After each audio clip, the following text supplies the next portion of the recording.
بسم اللہ الرحمن الرحیم۔ آج کی درود سٹوری ایسے خوش نصیب بہن بھائیوں سے متعلق ہے کہ جو سب کے سب حضور نبی پاک علیہ السلام کی زیارت سے نوازے گئے، خواہ میں حضور نبی پاک علیہ السلام کا دیدار کیا، اور یقین مانیے یہ بہت بڑے شرف اور بہت بڑے اعزاز کی بات ہے کہ جسے خواہ میں حضور نبی پاک علیہ السلام کی زیارت نصیب ہو جائے۔ میرے استاد محترم اکثر یہ کہا کرتے تھے کہ جسے خواہ میں حضور نبی پاک علیہ السلام کی زیارت نصیب ہو تو وہ ولایت کے 100 درجے پار کر جاتا ہے، اور یہ بڑی خوش بختی کی بات ہوتی ہے اس کے لیے کہ جسے حضور کی زیارت نصیب ہو اور درود پاک کی کثرت۔ یہ وہ مبارک، وہ بابرکت اور وہ مقدس اور وہ عظیم وظیفہ ہے کہ جس کی برکت سے حضور نبی پاک علیہ السلام کی خواب میں زیارت نصیب ہوتی ہے۔ نہ صرف خواب میں بلکہ حالت بیداری میں بھی حضور نبی پاک علیہ السلام کی زیارت کا شرف حاصل ہوتا ہے۔ یہ ایک ہمارے بھائی ہیں، خادم درود پاک ہے، ایک عرصے سے ہمارے ساتھ درود پاک کے سفر میں شریک ہیں، درود پاک کی دعوت میں شریک ہیں، اور درود پاک کے کئی پوسٹرز انہوں نے منگوا کر مساجد وغیرہ میں لگاتے ہیں، حضور کے امتیوں کو درود پاک کی راہ پر لگاتے ہیں۔ یہ بہن بھائی خود بھی درود پاک پڑھتے ہیں اور دوسروں کو بھی درود پاک کی ترغیب دیتے ہیں، حضور کے امتیوں کو درود پاک کی کثرت کا درس دیتے ہیں، ترغیب دیتے ہیں، تبلیغ کرتے ہیں، اور پھر ان کو جو برکت ملی، برکت یہ کہ یہ ساتوں بہن بھائی، 4 بھائی اور 3 بہنیں، ان سب کو حضور نبی پاک علیہ السلام کی خواب میں زیارت نصیب ہوئی۔ ابھی پچھلے دنوں ان کا میسیج تشریف آیا اور یہ بہار سنائی اور بتایا کہ الحمدللہ رب العالمین، ایک مرتبہ نہیں بلکہ کئی مرتبہ ہمیں حضور نبی پاک علیہ السلام کی زیارت نصیب ہوئی ہے۔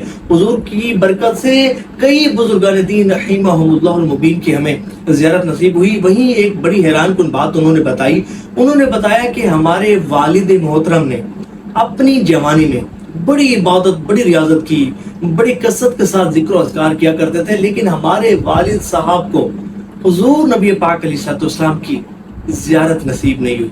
کیوں؟ اس کی وجہ یہ کہ ہمارے والد صاحب کو درود پاک کے فضیلت کے متعلق علم نہیں تھا، انہیں معلوم نہیں تھا کہ درود پاک کتنا بابرکت وظیفہ ہے، کتنی عظمتوں والا، کتنی رفعتوں والا، کتنی شان و عظمت والا وظیفہ ہے۔ اس کی کثرت کرنے والوں کو کیسے کیسے انعامات سے نوازا جاتا ہے۔ تو پھر جب ہمارے والد محترم نے بھی درود پاک کی کثرت کی تو اس کی برکت سے انہیں بھی خواب میں حضور نبی پاک علیہ السلام کی زیارت نصیب ہوئی۔ اور دیکھیں، بہت سارے لوگ ایسے ہوتے ہیں کہ جو ذکر و اذکار تو کثرت سے کرتے ہیں، بہت سارے اوراد و وظائف پڑھیں گے، لیکن درود پاک پڑھنے میں سستی کر جاتے ہیں۔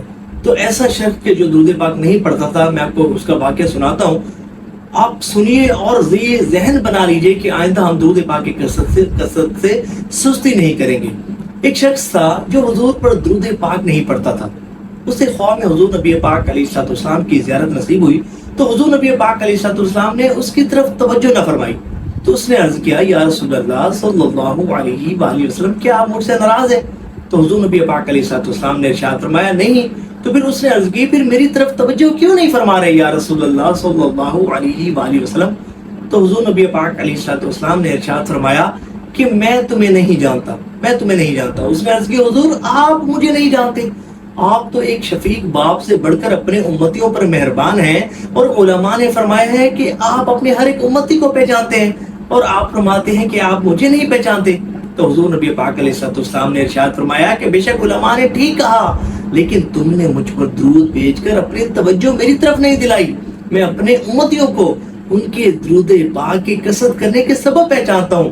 جو جتنا زیادہ درود پاک پڑھتا ہے اسے اتنا زیادہ جانتا ہوں، جو جتنا زیادہ درود پاک پڑھتا ہے اسے اتنا زیادہ جانتا ہوں۔ تو اس شخص نے یہ سوچ لیا، جب صبح بیدار ہوا نا تو مصمم ارادہ کر لیا کہ اب کثرت سے درود پاک پڑھوں گا۔ پھر درود پاک کی کثرت کرنے کو ہی اس نے اپنا اوڑھنا بچھوڑنا بنا لیا، کثرت سے درود پاک پڑھنا اپنا وظیفہ بنا لیا۔ پھر کچھ عرصے بعد دوبارہ اس کی قسمت انگڑائی لے کر جاگ اٹھی، خواب میں حضور نبی پاک علیہ السلام تشریف لائے اور فرمایا کہ اب میں تمہیں جانتا بھی ہوں اور بروز قیامت تمہاری شفاعت بھی کروں گا۔ سبحان اللہ۔ تو یہ ہوتی ہے درود پاک کی کثرت کرنے والوں پر انعامات کی بارشیں۔ اللہ تعالیٰ ہمیں کثرت سے درود پاک پڑھنے کی توفیق عطا فرمائے، توجہ کے ساتھ، خوش و خضوع کے ساتھ، یکسوئی کے ساتھ، کامل دھیان کے ساتھ، آداب کے ساتھ اور مکمل اہتمام کے ساتھ حضور نبی پاک علیہ السلام کا مبارک تصور ذہن میں رکھتے ہوئے درود پاک پڑھنے کی توفیق عطا فرمائے۔ اس کی برکت سے ہمیں خواب میں حضور نبی پاک علیہ السلام کی زیارت سے مشرف فرمائے۔ آپ سب بھی کمنٹس میں آمین لکھیے گا، اور ثواب کی نیت سے اس ویڈیو کو شیئر ضرور کیجیے گا۔